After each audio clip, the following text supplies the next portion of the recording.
Hi! Dito po tayo ngayon sa Angono, Rizal.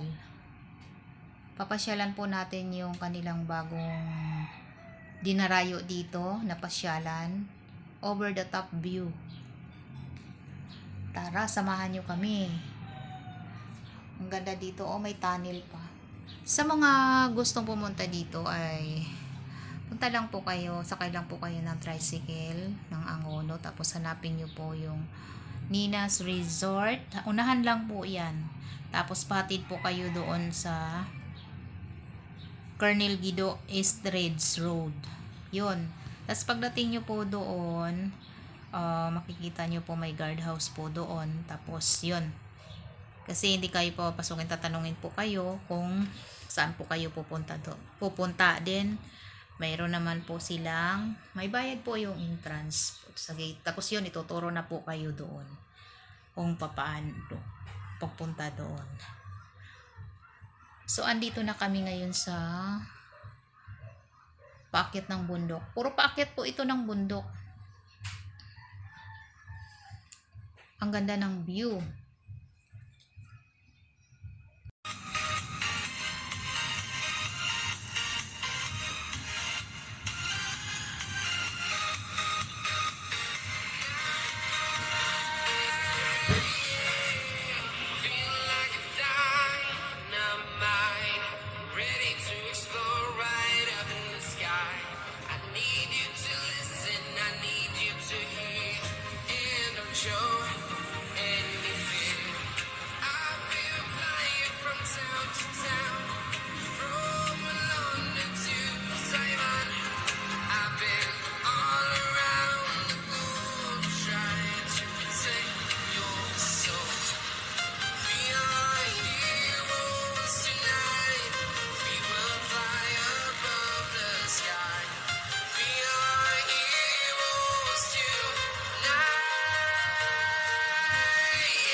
Ayan, sobrang tarik na po dito.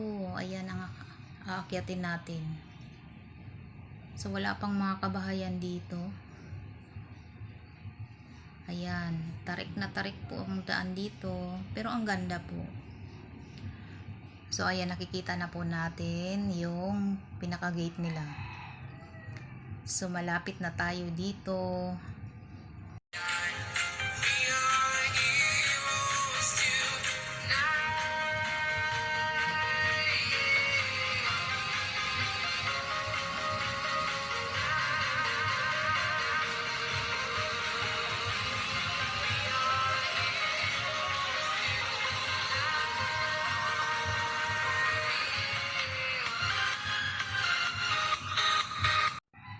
Wow, ang ganda po ng view.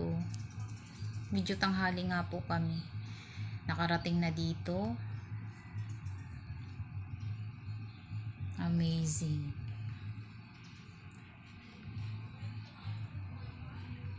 Kaya pala over the top kasi makikita mo lahat yung syudad doon sa baba. So ayan napakaganda pong ng tanawin. Siguro mas maganda, mainam kung gabi. Kasi tingnan nyo yung ginawa nila puro paharap doon sa baba yung mga upuan nila. Mga ganyan Ayan ikutin muna natin.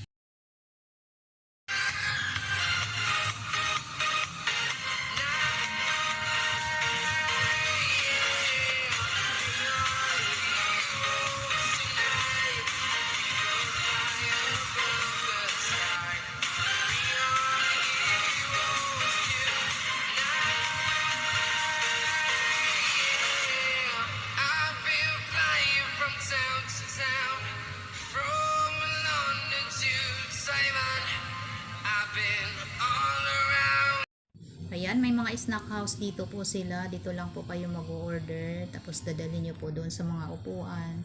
So, mas maganda dito sa gabi mismo. Kadalasan mga gabi ang dayo dito ng mga tao.